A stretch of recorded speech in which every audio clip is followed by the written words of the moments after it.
Hello, and welcome to Lotus Light Teachings.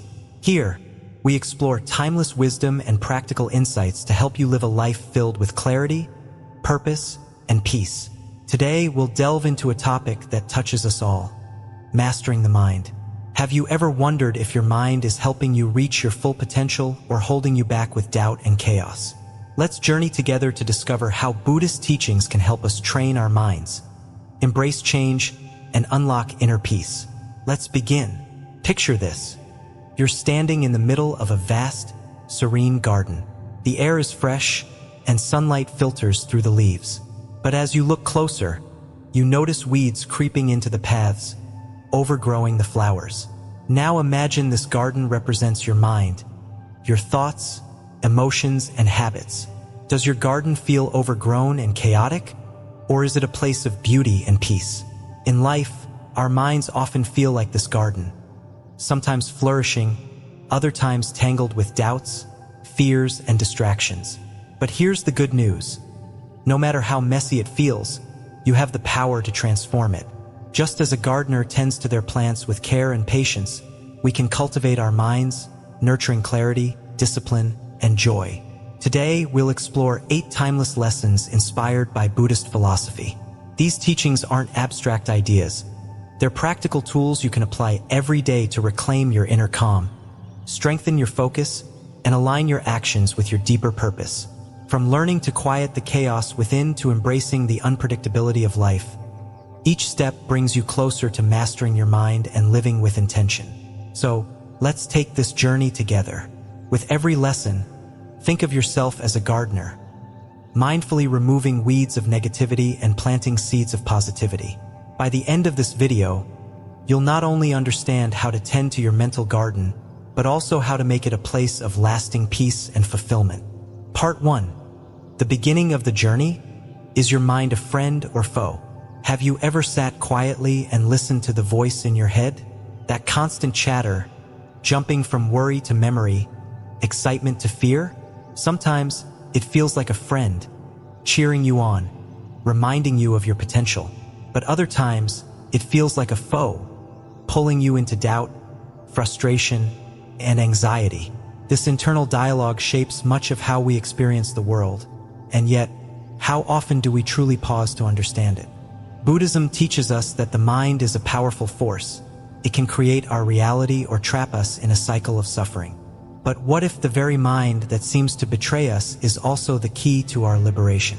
Let's take the first step on this journey by exploring the nature of the mind and the tools that can help us master it. Close your eyes for a moment and imagine your mind as a vast, untamed ocean. Some days, the waves are gentle, lapping softly against the shore. Other days, storms rage, and the waters churn with chaos. In Buddhism, the stormy waters represent the untrained mind, a mind tossed by emotions, attachments, and aversions. This is the root of much of our suffering, as the Buddha described in the First Noble Truth. Life is dukkha, often translated as suffering or dissatisfaction. But dukkha isn't a condemnation. It's an invitation to understand our pain and transform it. The Buddha himself faced the unruly nature of the mind. On the night of his enlightenment, as he meditated beneath the Bodhi tree, he encountered Mara, the personification of inner demons, fear, desire, and doubt. Mara wasn't a villain to be defeated, but a mirror reflecting the challenges within. With calm awareness, the Buddha acknowledged Mara, saying, "I see you, Mara," and by not resisting or fleeing, he transcended the grip of these illusions. How often do we resist our own Maras? When fear arises, we might distract ourselves, scrolling through social media or turning to external comforts. When doubt creeps in, we may avoid confronting it, hoping it will fade on its own. Yet, as the Buddha demonstrated, acknowledging these states with mindfulness is the first step to freedom. Mindfulness, or sati in Pali, is a cornerstone of Buddhist practice. It's not about suppressing or fighting our thoughts, but observing them with clarity and without judgment. Imagine shining a light in a dark room. Suddenly, what was hidden becomes visible, and the shadows lose their power. This is the transformative potential of mindfulness. When we observe the mind, we begin to see its patterns, its tendencies to cling to pleasure and push away discomfort, its habit of creating narratives that may not even be true. I once struggled with a deep sense of inadequacy. No matter what I achieved, a voice in my head would whisper, "It's not enough. You're not enough." For years, I tried to silence that voice, to drown it out with distractions and external validation. But it was only when I began to practice mindfulness, sitting quietly and simply observing my thoughts, that I realized something profound. The voice wasn't the enemy. It was a part of me that needed compassion. By acknowledging it without judgment, I began to unravel the stories it told. Over time, the voice softened, and I discovered an inner strength I didn't know I had. Buddhism teaches that our minds are shaped by karma, the law of cause and effect. Every thought, word, and action plants a seed in the garden of the mind. Over time, these seeds grow into habits and patterns. If we consistently sow seeds of anger, fear, and doubt, our inner world reflects those qualities. But if we plant seeds of compassion, understanding, and mindfulness, we cultivate a garden of peace and resilience. Consider the story of Angulimala, a notorious bandit in the Buddha's time. Known for his violence, he once encountered the Buddha on a forest path. Despite Angulimala's threats, the Buddha remained calm, radiating compassion. This encounter transformed Angulimala, who later became a monk and devoted his life to helping others. His story reminds us that no matter how chaotic or destructive the mind may seem, it can always be trained and transformed with the right guidance and effort. In the modern world, our minds are bombarded with distractions, notifications, deadlines, and an endless stream of information. It's easy to feel overwhelmed, as if we're at the mercy of external forces. But the teachings of the Buddha remind us that peace isn't found in controlling the world. It's found in mastering the mind. The Eightfold Path offers a practical guide, particularly the practices of right mindfulness, samasati, and right concentration, samma samadhi. These are not abstract concepts but tools we can use daily to anchor ourselves amidst life storms. Think of mindfulness as a muscle.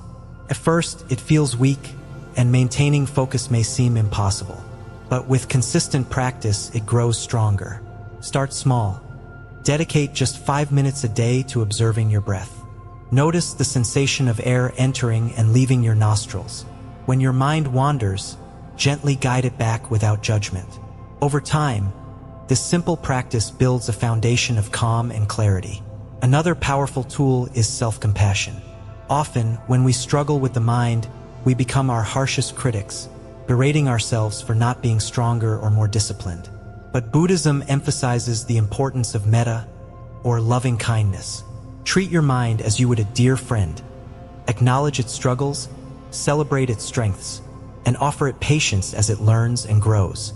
One of my favorite parables is that of the two arrows. The Buddha taught that when we experience pain or loss, it's like being struck by an arrow.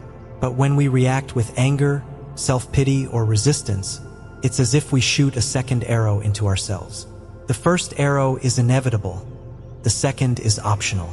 This teaching has been a source of comfort and wisdom in my life. When faced with challenges, I often pause and ask myself, am I shooting the second arrow? Simply recognizing this choice has brought immense freedom. Change is inevitable. This is the truth of impermanence, or anicca. Yet change also brings hope. Just as the mind can fall into chaos, it can also rise to clarity. Every moment is an opportunity to begin anew, to choose awareness over autopilot, compassion over judgment, and purpose over distraction. As we continue this journey, let's hold onto this truth. The mind, though unruly at times, is not our enemy. It is a reflection of our experiences, our conditioning, and our choices. By understanding it, we can transform it. And in doing so, we unlock not only inner peace, but also the ability to navigate life's uncertainties with grace and wisdom. Take a deep breath and let this thought settle. You are not your thoughts. You are the observer, the gardener, and the creator of your inner world. With patience, mindfulness, and compassion, you can turn even the stormiest waters into a sea of calm. And that journey begins now. Part 2. Know the enemy within. Have you ever wondered why, even in moments of quiet, your mind doesn't rest? It wanders, pulling you into memories of past mistakes or pushing you into worries about the future. It whispers doubts, nurtures fears, and clings to fleeting desires, leaving you restless and unsettled. These aren't external forces. There's no villain outside causing this chaos. Instead, the true challenge lies within in what Buddhism calls the kleshas or defilements of the mind. The Buddha taught that these internal struggles, greed, anger, delusion, fear, and doubt, are the root of human suffering. They cloud our judgment, distort our perceptions, and keep us trapped in cycles of dissatisfaction. But acknowledging this truth isn't meant to overwhelm us. Instead, it's the first step toward liberation. For only when we see the nature of our inner obstacles can we begin to overcome them. Imagine your mind as a messy room. Clothes are strewn everywhere, books lie scattered on the floor, and trinkets collect dust in forgotten corners. Every time you step in, it feels overwhelming, so you avoid it altogether. But the more you avoid it, the messier it gets. The doubts are like old, broken toys you can't seem to let go of. The fears are stacks of unopened letters, reminders of what you've been avoiding. And the strong desires? They're like clothes you keep buying but never wear. Cleaning the room feels daunting, but when you finally take it one corner at a time, the clutter begins to clear. The same is true for the mind. Mindfulness is the flashlight we use to illuminate this mess. It doesn't immediately clean the room, but it helps us see what's there, clearly and without judgment. By observing our thoughts and emotions with curiosity, we can begin to understand their roots. Why do we feel anger when someone criticizes us? Perhaps it's not about their words, but an old wound that hasn't healed. Why do we procrastinate? Maybe it's fear of failure disguised as laziness. Mindfulness gives us the clarity to untangle these patterns, to see them for what they truly are. I remember a time in my own life when doubt consumed me. I was standing at a crossroads, unsure of whether to pursue a new opportunity or stay in my comfort zone. My mind was like a broken record, repeating fears. What if you fail? What if you're not good enough? I felt paralyzed, caught between the desire for growth and the fear of the unknown. It wasn't until I sat with my thoughts, observing them mindfully, that I began to see the deeper story. The doubt wasn't about the opportunity, it was about my own self-worth. By facing it head-on, I could challenge the narrative and choose courage over fear. The Buddha faced his own inner struggles on the night of his enlightenment. Under the Bodhi tree, Mara appeared, not as an external enemy but as the embodiment of the Buddha's inner fears and temptations. Mara taunted him, offering distractions and doubts.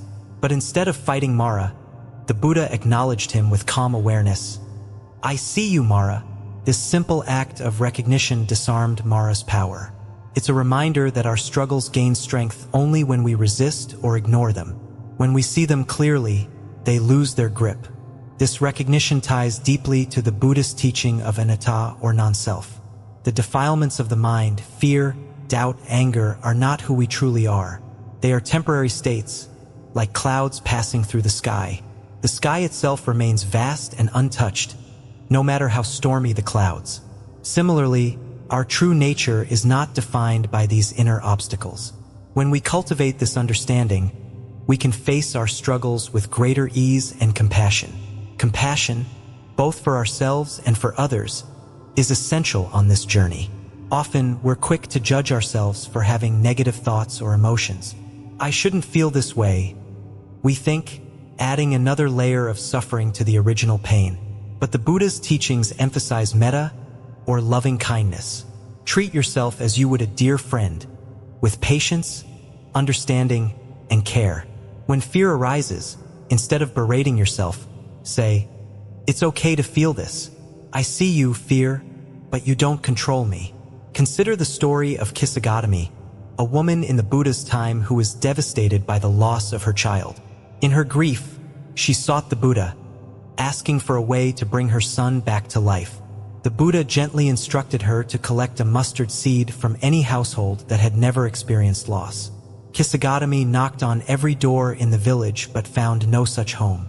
Through this experience, she realized that suffering is a universal part of life. The story teaches us that our struggles are not unique. They connect us to the shared human experience. This understanding can transform our pain into a source of compassion for others. In modern life, the enemy within often takes the form of relentless comparison, perfectionism, and self-doubt. Social media magnifies these tendencies, making us feel like we're not enough unless we meet certain standards. But the Buddhist teachings remind us that true peace doesn't come from external validation.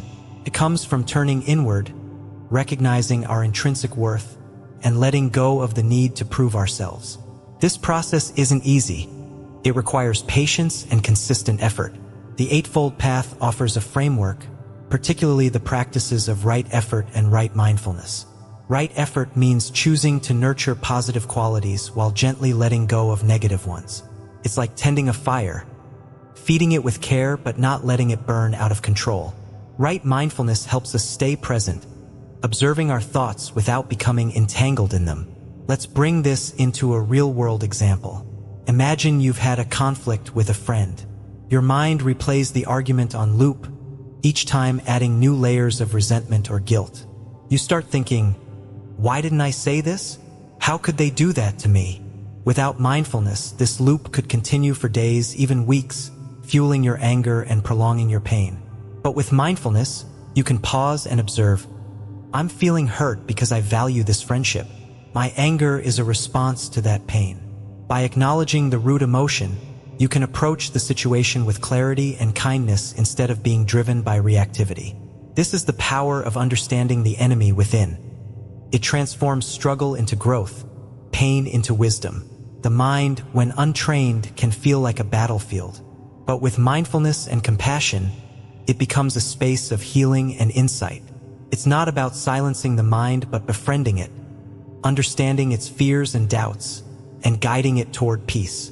As you navigate your own journey, remember this: the messy room of the mind doesn't need to be cleaned in a day. Start with one corner. Shine the flashlight of mindfulness on one thought, one feeling. Observe it, question it, and let it teach you. Over time, the room will clear, and you'll find that beneath the clutter, there was always a foundation of strength and clarity waiting to be uncovered. Part 3: Cultivating a Garden of the Mind. Close your eyes for a moment and imagine a garden. Perhaps it's lush and vibrant, filled with colorful blooms and soft green grass. Or maybe it's overgrown, tangled with weeds and thorny vines. Now, reflect on this. What if this garden were a reflection of your mind? Every thought, every emotion, every habit, like a plant in this garden, either adds to its beauty or detracts from it. How often do we take the time to tend to this inner space, to pull out the weeds of negativity and nurture the flowers of positivity? The Buddha taught that the mind, like a garden, must be cultivated with care. It is not inherently good or bad. It is a fertile ground where whatever we plant will grow. If we sow seeds of anger, greed, or fear, we'll see these emotions flourish and dominate. But if we plant compassion, patience, and wisdom, the garden of our mind becomes a sanctuary, a place of peace and growth. This understanding lies at the heart of the Buddhist teachings on karma, the law of cause and effect. What we choose to plant today shapes the landscape of our future. Let me share with you a story about a friend of mine who once struggled with self-doubt. Every day, she felt consumed by thoughts of inadequacy, constantly comparing herself to others. Her inner critic was relentless, whispering, "You're not good enough. You'll never succeed." Over time, these thoughts became a deeply rooted weed, choking out any sense of confidence or joy. One day, she confided in me, saying, "I feel like my mind is working against me, and I don't know how to stop it." We talked about this idea of the mind as a garden and the importance of pulling out the weeds. I suggested starting with a small practice, gratitude journaling. Each night, she wrote down 3 things she was grateful for, no matter how small: her morning coffee, a kind word from a colleague, or the warmth of the sun. At first, it felt forced, but with time, it became a natural habit. Slowly, the weeds of self-doubt began to wither, replaced by the blooming flowers of gratitude and self-belief. Her garden transformed, not overnight, but with consistent care and attention. This is the power of small, deliberate actions. In Buddhism, this practice aligns with the principle of right effort, one of the steps on the Noble Eightfold Path. Right effort means putting energy into what nurtures growth and withdrawing energy from what causes harm. It's not about fighting the weeds or berating ourselves for their existence, but about redirecting our focus toward the positive. As the Buddha said, "What you think, you become." Mindfulness is one of the most powerful tools for cultivating the garden of the mind. It's like a gentle gardener, observing without judgment, noticing which plants need water and which weeds need to be removed. Through mindfulness, we learn to recognize our thoughts for what they are, impermanent, like passing clouds. A negative thought, such as, "I'm not worthy," doesn't need to define us.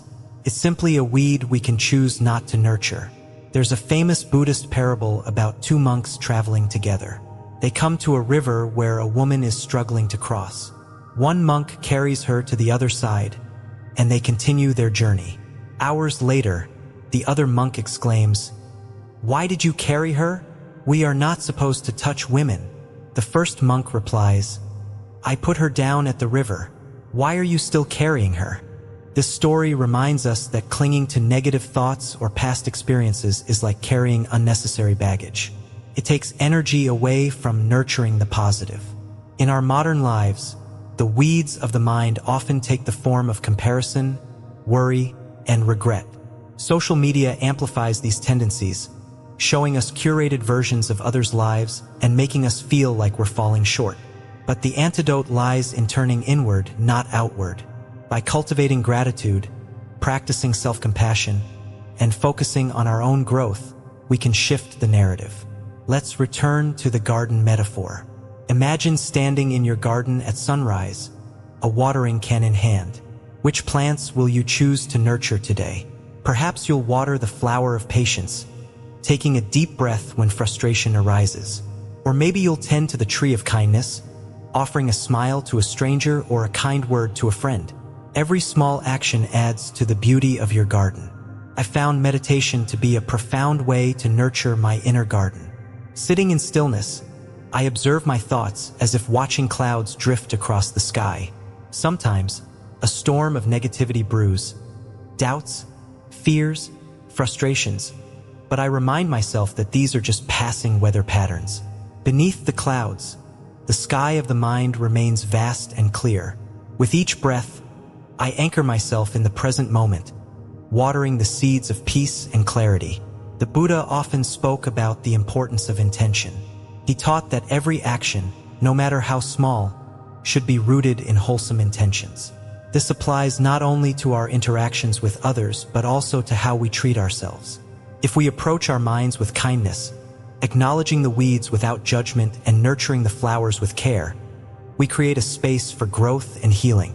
But what happens when the weeds seem overwhelming, when the garden feels too tangled to manage? The key is to start small. Begin by tending to one corner. Perhaps that means practicing 5 minutes of mindfulness each morning or pausing to take 3 deep breaths before reacting to a stressful situation. These small acts of care may seem insignificant, but over time, they create profound change. One of the most inspiring stories from the Buddhist tradition is that of Angulimala, a feared bandit who transformed his life through the teachings of the Buddha. Angulimala had committed terrible acts, but when he encountered the Buddha, something shifted. The Buddha's compassion and wisdom showed him that no matter how many weeds had grown in his garden, it was never too late to plant new seeds. Angulimala became a monk, dedicating his life to service and mindfulness. His story reminds us that transformation is always possible, no matter how tangled our inner world may seem. In the modern world, cultivating the garden of the mind is more crucial than ever. With endless distractions vying for our attention, it's easy to neglect this inner space. But when we prioritize mindfulness and intentional living, we reclaim our power. We become the gardeners of our own minds, choosing what to plant, what to nurture, and what to release. As you reflect on this, consider this question. What seeds are you planting in your garden today? Are they seeds of kindness, patience, and gratitude? Or are they weeds of doubt, fear, and comparison? Remember, Every thought and action is a choice. With mindful attention and compassionate effort, you can cultivate a garden that brings peace, joy, and wisdom to your life. Part 4. Embracing controlled chaos. Imagine standing beside a river. The water flows steadily, winding its way through rocks and bends. On calm days, it's a soothing sight, but when a storm comes, the river swells, its current turning wild and unpredictable. Life, in many ways, is like this river. There are moments of stillness, but more often, we find ourselves navigating its chaos. The teachings of the Buddha remind us that this chaos is not the enemy. Instead, it is an essential part of life, an ever-changing current we must learn to flow with rather than fight against. Change is at the heart of existence. In Buddhism, this is the principle of anicca, or impermanence. Everything we know, our relationships, our possessions, even our own bodies, is in a constant state of flux. The Buddha taught that resisting this truth leads to suffering. When we cling to what we wish would stay the same or push away what feels uncomfortable, we set ourselves up for frustration and disappointment. But when we learn to embrace the inevitable ebb and flow of life, we open ourselves to peace and wisdom. I remember a time in my own life when I struggled with change. It was during a period of transition, moving to a new city for work, leaving behind friends and familiar routines. At first, I resisted. I clung to the comfort of what I had known, replaying memories of the life I had left behind. The more I resisted, the harder it became to adapt. It wasn't until I began to reflect on the teachings of impermanence that I found a sense of calm. Life, I realized, was like the river. My job wasn't to stop its flow, but to move with it, to adapt to its rhythm. In this realization, I found strength. Each day, I chose to embrace small uncertainties, trying a new coffee shop, striking up a conversation with a stranger, or taking a different route to work. These small acts of stepping into the unknown became stepping stones toward resilience. Slowly, the chaos that once felt overwhelming transformed into an opportunity for growth. The Buddha illustrated this beautifully in his teachings on dukkha, or suffering, as described in the First Noble Truth. He explained that much of our suffering comes not from the events themselves but from our resistance to them. When we wish for life to be other than it is, we create tension. But when we accept life's impermanence, we loosen that grip, allowing ourselves to navigate the waves of change with grace. Consider the analogy of the river again. If we stand rigidly against the current, we exhaust ourselves, struggling to hold our ground. But if we learn to float, to let the water carry us, we conserve our energy and find a sense of ease. This doesn't mean we become passive, letting life sweep us away without direction. Instead, it means we learn to work with the flow, choosing when to paddle and when to let the current guide us. Mindfulness is a tool that helps us cultivate this flexibility. When we practice mindfulness, we train ourselves to stay present, observing life as it unfolds without clinging to or rejecting it. Imagine you're in a traffic jam, a situation most of us find frustrating. Your first instinct might be to feel irritated, thinking, "I'm wasting time. I should be moving faster." But with mindfulness, you can pause and notice the moment. The sound of rain on the windshield, the rhythm of your breath, the opportunity to reflect. Suddenly, the chaos of the traffic becomes a space for stillness. This practice of embracing controlled chaos can also be applied to larger life changes, loss, illness, career shifts, or the end of a relationship. These events often shake our sense of stability, leaving us feeling adrift. But the teachings of the Buddha remind us that such upheavals are not the end of the journey. They are part of the natural cycle of growth and renewal. Like a forest after a wildfire, what seems like destruction often makes way for new life. There is a story in Buddhist tradition about a farmer who loses his horse. His neighbors express their sympathy, saying how unfortunate it is. But the farmer simply replies, "Maybe." A few days later, the horse returns with several wild horses. The neighbors exclaim how lucky he is. But again, the farmer says, "Maybe." Later, the farmer's son breaks his leg while trying to tame one of the wild horses. The neighbors lament his bad luck, but the farmer repeats, "Maybe." Soon after, The army comes to the village to recruit young men for war, but leaves the farmer's son because of his injury. The story illustrates the unpredictable nature of life and the futility of labeling events as purely good or bad. When we embrace uncertainty, we find peace in the unfolding of events, trusting that each moment has its own wisdom. In modern life, stepping into controlled chaos can be as simple as trying something new. Perhaps it's signing up for a class you've always been curious about, reaching out to someone you've lost touch with, or speaking up in a meeting despite the fear of judgment. Each act, no matter how small, strengthens your ability to adapt. It's like building a muscle. The more you practice facing uncertainty, the more resilient you become. I once had a colleague who was terrified of public speaking. She would avoid it at all costs, convinced she wasn't good enough. But when an opportunity arose to present at a conference, she decided to face her fear. She prepared diligently, practicing her speech and seeking feedback. The first few moments on stage were nerve-wracking, but as she spoke, she felt a shift. The fear, while still present, no longer controlled her. She later told me, "It wasn't perfect, but I felt stronger for having done it." That moment of stepping into chaos became a turning point, unlocking a confidence she didn't know she had. The Buddha's teachings also emphasize the importance of balance, as expressed in the middle way. Embracing controlled chaos doesn't mean throwing yourself into every storm without preparation. It means finding the equilibrium between comfort and challenge, between stability and growth. Think of it as walking a tightrope. Leaning too far in one direction can throw you off balance, but with mindful attention, you can move forward steadily. As you navigate life's uncertainties, remember to anchor yourself in compassion. Change often brings discomfort, and it's easy to judge ourselves for struggling. But just as a river shapes the rocks in its path with gentle persistence, we too are shaped by the currents of life. Be kind to yourself as you learn to adapt, recognizing that every experience, whether smooth or turbulent, is part of your journey. Reflect on a time when you faced change and emerged stronger. Perhaps it was a job loss that led you to discover a new passion or a difficult conversation that deepened a relationship. These moments remind us that chaos is not something to be feared but embraced. Within it lies the potential for growth, wisdom, and renewal. Life will always be unpredictable, but that unpredictability is also what makes it beautiful. By learning to flow with the river, we discover a strength we didn't know we had. A strength rooted not in resistance but in acceptance. The current may be swift, but within its movement lies the opportunity to grow, to learn, and to find peace amidst the chaos. Part 5. Building systems, not just goals. Imagine for a moment that you are standing at the base of a tall mountain. The summit is shrouded in clouds, distant and imposing.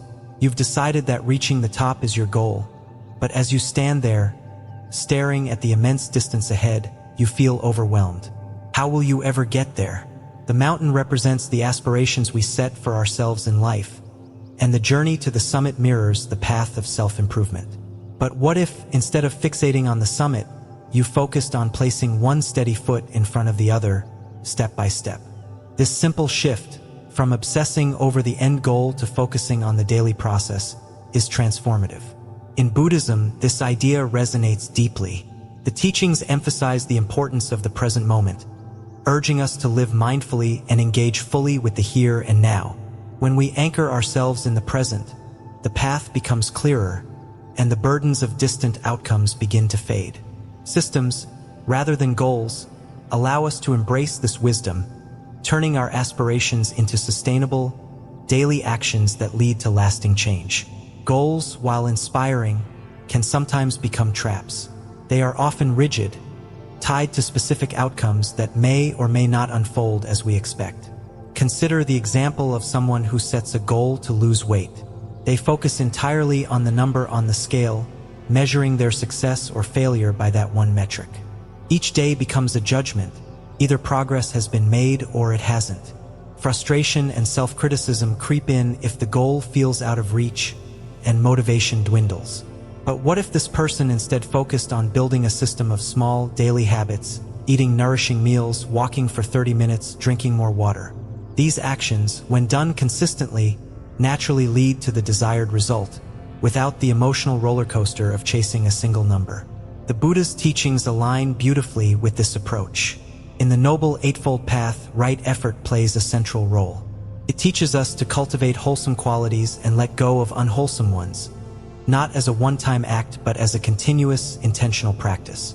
This aligns with the idea of systems, a commitment to steady, mindful effort rather than an attachment to outcomes. I once struggled with feeling scattered and unproductive, especially in the mornings. I would wake up and immediately feel pulled in multiple directions, checking emails, scrolling through my phone, or rushing to complete tasks without a clear sense of purpose. My goal was to be more productive, but the lack of a structured approach left me frustrated. It wasn't until I created a morning routine, a simple system, that everything began to change. Each morning, I would start with 10 minutes of mindfulness meditation, followed by writing down 3 priorities for the day and enjoying a quiet cup of tea without distractions. This small system gave my mornings structure and clarity, and over time, it became a habit that brought calm and focus to my life. The result wasn't just increased productivity. It was a sense of balance and intention that stayed with me throughout the day. Building systems is deeply connected to the Buddhist principle of living in the present. Goals often pull us into the future, focusing on what we haven't yet achieved.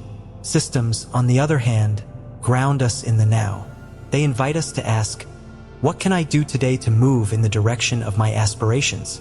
This approach shifts our mindset from scarcity, what we lack, to abundance, what we can create through consistent effort. There's a story in Buddhist tradition that illustrates this beautifully. A monk asked the Buddha how to attain enlightenment. The Buddha didn't give a direct answer about the final state of enlightenment. Instead, he described the daily practices of mindfulness, meditation, and compassionate action. These practices, the Buddha explained, were the path. Enlightenment wasn't a distant goal to chase, but the natural result of walking the path with intention and presence.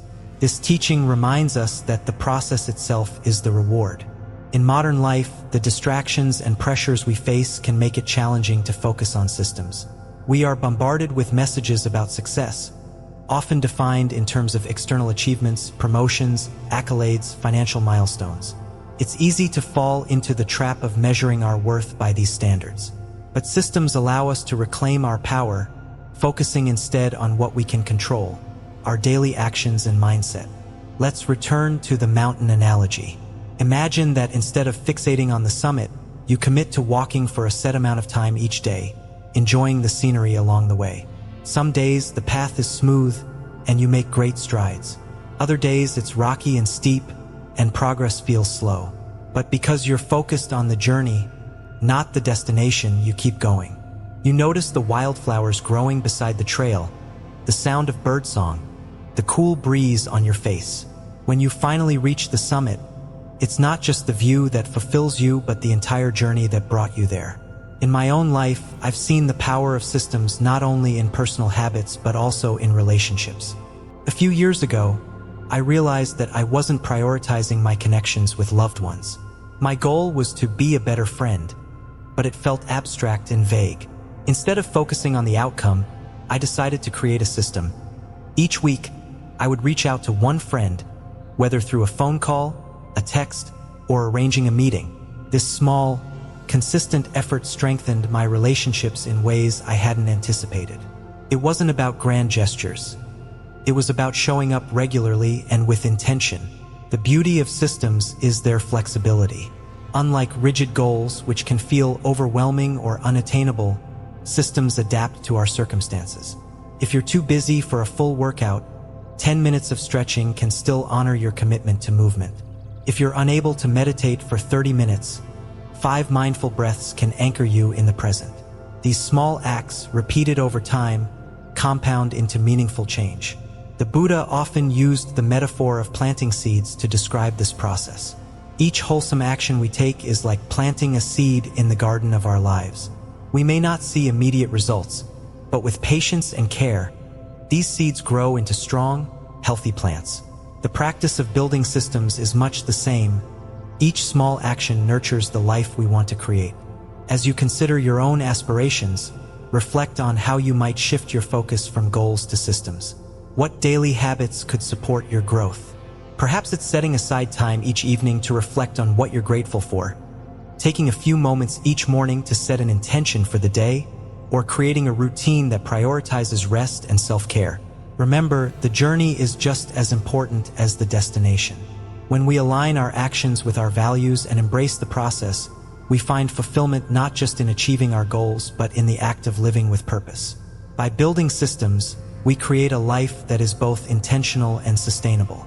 We learn to celebrate progress, no matter how small, and to trust that the consistent effort we put in will lead to meaningful outcomes.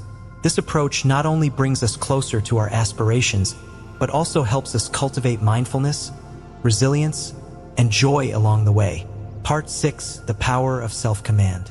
Imagine for a moment that your mind is a ship sailing through an unpredictable sea. The waters can be calm and inviting, but at times, storms arise, with waves of anger, fear, or doubt crashing against the hull.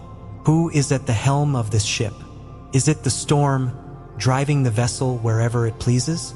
Or is it you, steady and deliberate, guiding the ship with intention even in the face of chaos? This ability to steer our inner ship is what we call self-command, a profound skill rooted in mindfulness and self-awareness.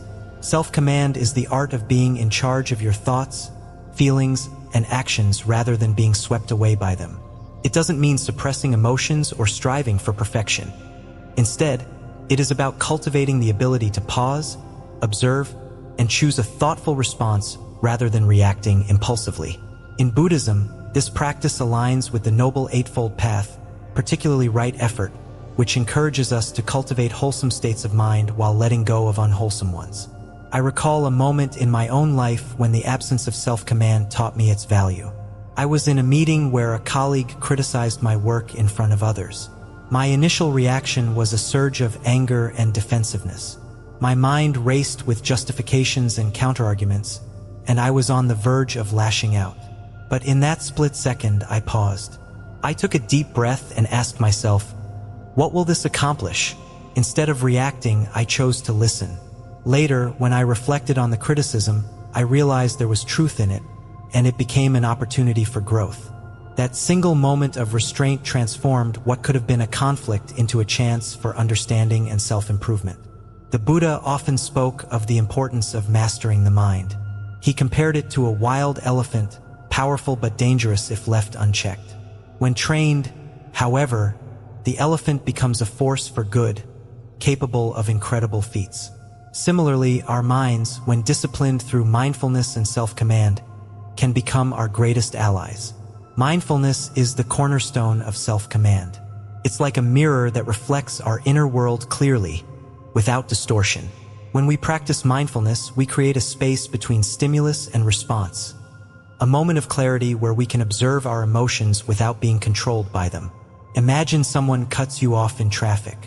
Your initial reaction might be frustration or anger, but with mindfulness, you can pause and notice the emotion. You might think, I feel angry because I value fairness, but this moment doesn't have to ruin my day. This simple act of awareness can diffuse the intensity of the emotion and allow you to respond with grace. There is a famous Buddhist parable that illustrates the power of self-command. Two monks were traveling together and came upon a woman struggling to cross a river. Despite a vow to avoid contact with women, one monk carried her across and set her down on the other side. Hours later, the other monk, still upset, exclaimed, "Why did you carry her? We are not supposed to touch women." The first monk replied, "I put her down at the river. Why are you still carrying her?" This story highlights how clinging to resentment or judgment can weigh us down, while letting go allows us to move forward freely. Self-command is the ability to release what no longer serves us, whether it's anger, regret, or fear. Developing self-command is a lifelong practice, but it begins with small, intentional steps. One effective technique is the practice of pausing. When you notice a strong emotion arising, whether it's anger, jealousy, or anxiety, pause for a moment and take 3 deep breaths. These breaths act as a reset button, calming the nervous system and creating space for reflection. Ask yourself, what am I feeling right now? What is driving this emotion? This simple inquiry can uncover the underlying cause of your reaction, allowing you to address it with clarity. Another powerful tool is reframing your perspective. When faced with criticism or conflict, instead of viewing it as an attack, consider it an opportunity for growth. This shift in mindset not only reduces defensiveness but also fosters curiosity and openness. I once worked with a manager who had a habit of giving blunt feedback. Initially, I found it difficult to accept, but over time, I began to see her comments as valuable insights that helped me improve. By reframing her criticism as a gift rather than a judgment, I cultivated a sense of gratitude instead of resentment. Self-command also nurtures deeper connections with others. When we respond thoughtfully rather than react impulsively, we create space for understanding and empathy. Imagine a heated argument with a loved one. Reacting with anger might escalate the conflict, but choosing to listen and acknowledge their feelings can de-escalate tension and build trust. This practice aligns with the Buddhist teaching of metta, or loving kindness, which encourages us to approach others with compassion and patience. In modern life, where stress and distractions abound, self-command can feel elusive. Social media, for instance, often triggers envy or frustration as we compare ourselves to others' curated lives. But with mindfulness, we can notice these feelings without being consumed by them. We can remind ourselves that what we see is only a fragment of reality, and that our worth is not determined by external validation. The benefits of self-command extend beyond emotional regulation. They also enhance our ability to achieve long-term goals. Consider someone striving to build a healthier lifestyle. Without self-command, they might give in to the temptation of skipping a workout or indulging in unhealthy foods. But with self-command, they can pause, reflect on their goals, and make choices aligned with their values. This practice, rooted in mindfulness, transforms fleeting impulses into intentional actions. The Buddha's teachings often emphasize the role of intention in shaping our actions and, ultimately, our lives. He taught that our thoughts, words, and deeds create ripples that affect not only ourselves but also those around us. When we cultivate self-command, we align our intentions with wisdom and compassion, creating a positive impact on our relationships, communities, and inner well-being. I once met a teacher who embodied the essence of self-command. Despite facing numerous challenges, including financial struggles and personal losses, she remained calm and composed, radiating kindness to everyone she encountered. When I asked her how she maintained such equanimity, she simply said, "I choose my response. Life will always bring difficulties, but how I meet them is up to me." Her words have stayed with me as a reminder that self-command is not about controlling life's circumstances, but about mastering our inner world. As we navigate the complexities of life, self-command becomes a beacon of stability. It allows us to face challenges with courage, respond to setbacks with resilience, and approach others with understanding. It reminds us that while we cannot control every wave that comes our way, we can choose how we steer our ship. The practice of self-command is not about perfection but progress. There will be moments when we falter, reacting impulsively or succumbing to negative emotions. But each misstep is an opportunity to learn and grow. With patience and persistence, we can cultivate this inner strength, transforming our minds from wild elephants into steadfast companions on the path to peace and wisdom. Part 7. Overcoming the addiction to comfort. There's a quiet allure to comfort. A warm bed on a cold morning, a familiar routine that demands little from us, the safe predictability of avoiding risks. It's natural to seek comfort. After all, it offers a sense of security and ease in a world that often feels uncertain. But have you ever wondered if comfort, when clung to too tightly, could also be a barrier to growth? What if the very thing that soothes us is the same thing that keeps us from reaching our full potential? Buddhism offers profound insights into this paradox. The Buddha spoke of the middle way, a path that avoids the extremes of indulgence and self-denial. This teaching reminds us that life is not about seeking pleasure at all costs, nor is it about rejecting comfort entirely.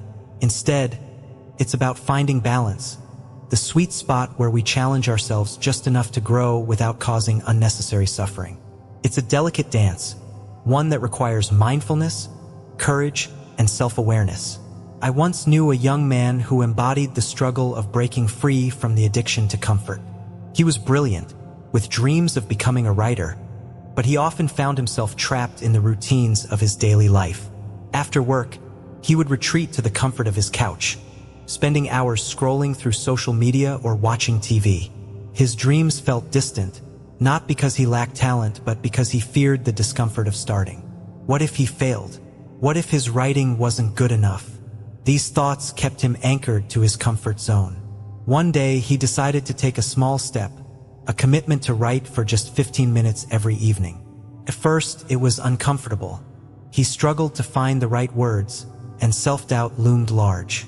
But he persisted, pushing through the initial resistance. Over time, those 15 minutes turned into an hour, and the act of writing became a source of joy and fulfillment.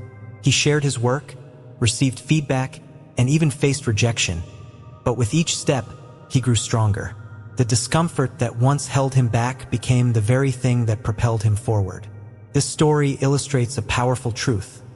Growth begins at the edge of our comfort zone. The Buddha recognized this when he spoke of dukkha, the dissatisfaction inherent in clinging to what is easy or familiar. Life's greatest rewards, wisdom, resilience, and self-discovery, often lie on the other side of discomfort. But how do we embrace discomfort without becoming overwhelmed by it? The answer lies in small, intentional steps. Imagine you're afraid of public speaking. The thought of standing in front of an audience might feel paralyzing. But what if you started small? Perhaps you practice speaking in front of a mirror, then to a close friend, and gradually work your way up to larger groups. Each step builds confidence, making the once daunting challenge feel manageable. This approach aligns with the Buddhist principle of right effort, putting in consistent, mindful effort to cultivate positive habits while gently letting go of fear and resistance. I've personally found this principle transformative in my own life. There was a time when I feared confrontation.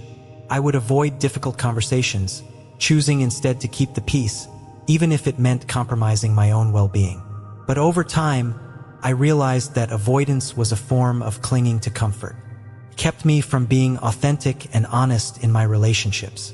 Slowly, I began to face these conversations, starting with small, low-stakes situations.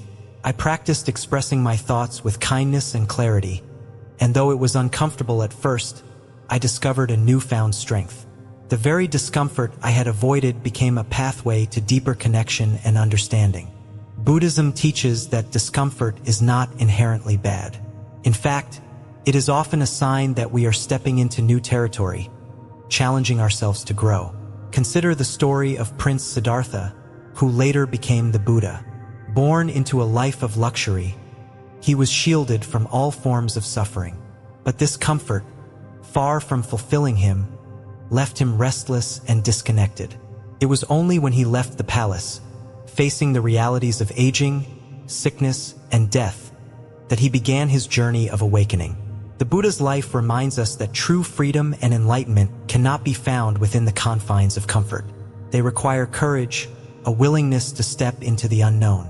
In modern life, the addiction to comfort often manifests in subtle ways, choosing convenience over effort, avoiding challenges for fear of failure, or clinging to routines that no longer serve us. But every time we step outside our comfort zone, we expand our capacity for resilience. Think about the first time you tried something new, a sport, a skill, or even a job. It likely felt awkward and challenging, but over time you adapted. This process of adaptation is where growth happens. I once worked with a woman who decided to train for a marathon. She wasn't an athlete and had never run more than a few miles at a time. The idea of running 26.2 miles seemed impossible, but she started small, running just a mile each day. Her body protested, and the temptation to quit was strong, but she kept going. With each run, she pushed her limits, gradually building strength and endurance. When race day arrived, she crossed the finish line, not just achieving her goal, but discovering a deep sense of pride and self-belief. Her journey was a testament to the power of embracing discomfort and the rewards that come from perseverance. The middle way encourages us to approach discomfort with mindfulness and balance. It's not about seeking suffering for its own sake or pushing ourselves to the point of burnout. Instead, it's about recognizing when comfort becomes a limitation and choosing to step into challenges with intention. This requires self-compassion, acknowledging our fears without letting them control us, and celebrating progress, no matter how small. Mindfulness plays a crucial role in this process. When we encounter discomfort, our instinct is often to avoid or numb it. But mindfulness invites us to sit with the discomfort, to observe it without judgment. For example, if you feel anxious about a new challenge, take a moment to notice the sensation of anxiety in your body. Where do you feel it? Is it a tightening in your chest, a fluttering in your stomach? By bringing awareness to the sensation, you begin to see it not as an enemy but as a temporary state, one that will pass. One of my favorite practices is to reframe discomfort as a teacher. Instead of asking, "Why is this happening to me?" I ask, "What is this teaching me?"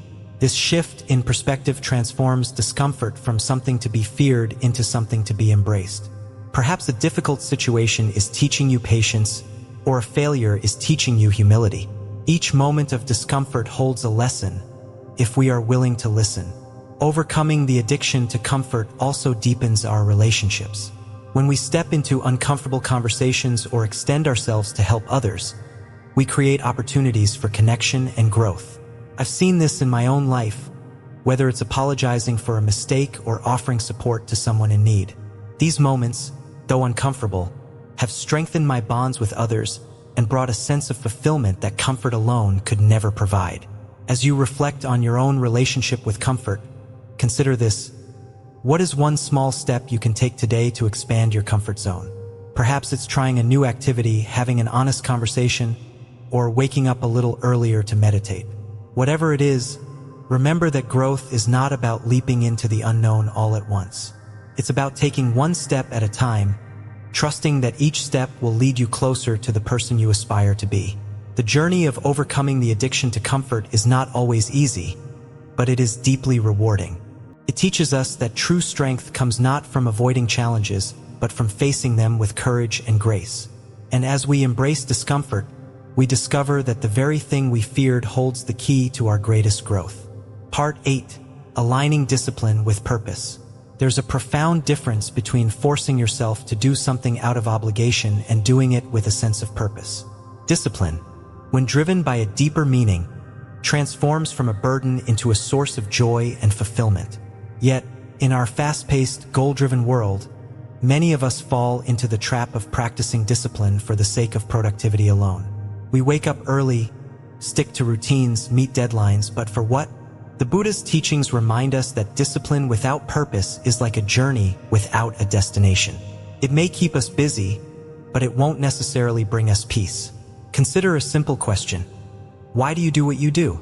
Why do you work hard, strive to improve, or set goals for yourself?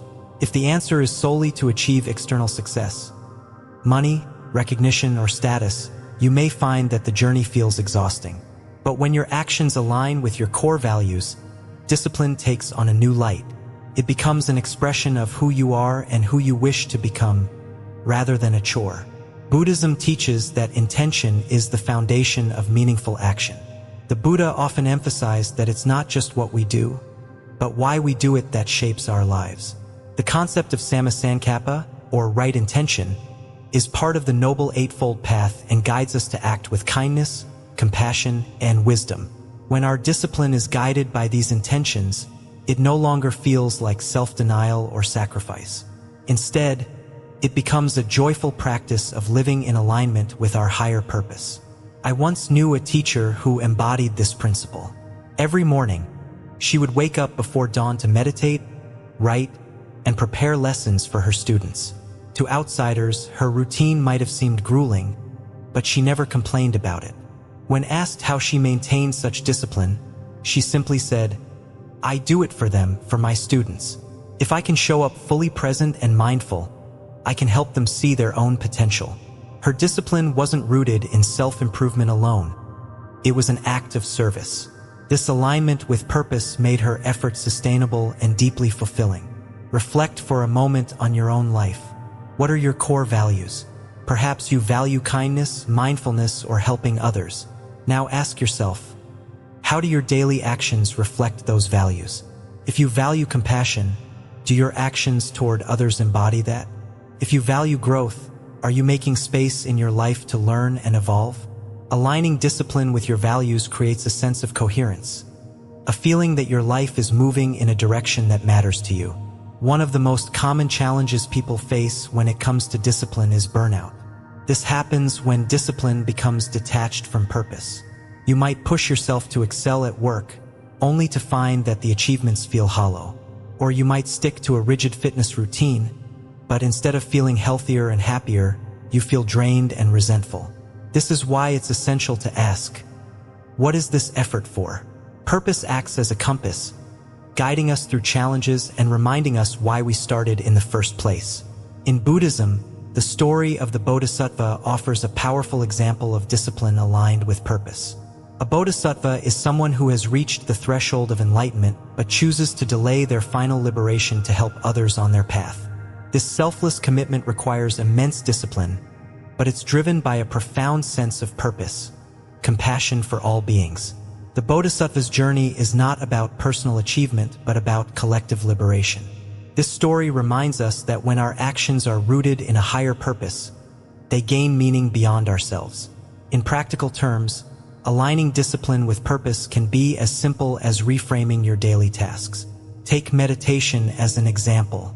Instead of meditating with the goal of achieving calm or enlightenment, you can approach it as a way to cultivate inner peace so you can be more present and compassionate toward those around you.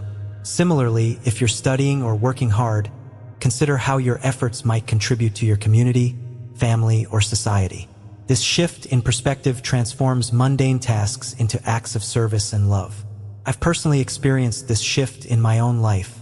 There was a time when I struggled with maintaining a writing practice. I loved writing, but I often felt unmotivated, especially when I didn't see immediate results. One day, I asked myself, why do I write? The answer wasn't about publishing a book or gaining recognition. It was about sharing stories that could bring comfort and inspiration to others. When I aligned my writing with that purpose, the discipline became lighter. Each word written felt like a step toward connection, and even on difficult days, the act of showing up became meaningful. Buddhism also teaches us about the importance of non-attachment to results. The Bhagavad Gita, a revered text in Eastern philosophy, echoes this sentiment. You have the right to work, but never to the fruits of the work. This doesn't mean that goals are unimportant, but it reminds us not to tie our sense of worth or fulfillment solely to outcomes. When discipline is guided by purpose, the journey itself becomes the reward. Take the example of someone who volunteers at a community center. If their goal is to receive praise or recognition, they might feel discouraged when their efforts go unnoticed. But if their purpose is to serve and make a difference, the act of volunteering becomes inherently fulfilling, regardless of external validation. Purpose transforms discipline into an act of love. Another important aspect of aligning discipline with purpose is self-compassion. Too often, discipline is associated with harshness, pushing ourselves relentlessly, ignoring our own needs. But true discipline, when rooted in purpose, is gentle and nurturing. It acknowledges that we are human, that we will falter, and that it's okay to rest and reset. The Buddha himself advocated for balance, teaching the middle way as a path of moderation. This means knowing when to push forward and when to step back, always guided by kindness toward ourselves and others. In a world that often glorifies hustle and productivity, aligning discipline with purpose offers a refreshing alternative. It invites us to slow down and ask, what truly matters? When we take the time to connect with our values, we find that discipline is no longer a chore but a practice of honoring those values. It becomes a way of expressing love, compassion, and integrity in our daily lives. Let's return to the question we started with. Why do you do what you do? If you find that your actions feel disconnected from your values, consider how you might realign them. Perhaps it's as simple as dedicating your morning routine to self-care so you can show up more fully for your loved ones. Or maybe it's about finding ways to bring kindness into your interactions, even in small ways. Purpose doesn't have to be grand or world-changing. It can be as simple as wanting to bring more peace, joy, or understanding into the world. As you reflect on this, remember that discipline guided by purpose is not a burden. It's a joyful journey toward becoming your best self.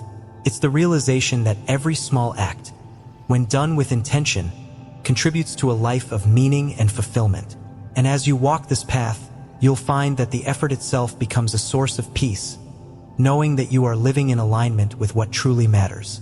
As we come to the end of this journey, take a moment to reflect on the insights we've uncovered together.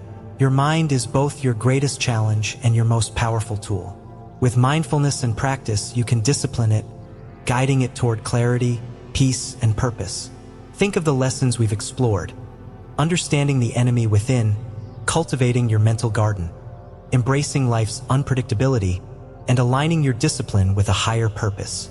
These aren't just ideas to think about. They're seeds you can plant in your life, small steps you can take every day to create a stronger, more peaceful version of yourself. Remember, transformation doesn't happen overnight, and it's okay to stumble along the way. Growth is a journey, not a race. What matters most is that you keep going mindfully, patiently, and with an open heart. I'll leave you with this question. What's one small step you can take today to nurture your mental garden? Maybe it's practicing a moment of mindfulness, journaling your thoughts, or simply pausing to take a deep breath. Share your answer in the comments below. I'd love to hear how you're starting your journey. If this message resonated with you, please give this video a like and share it with someone who might need a little inspiration today. And don't forget to subscribe to Lotus Light Teachings for more content to guide you toward a life of purpose and peace. Thank you for being here, for investing in yourself, and for letting us be part of your journey. Remember, every step you take brings you closer to the calm, balanced, and joyful life you deserve. Until next time, may your path be filled with light and clarity.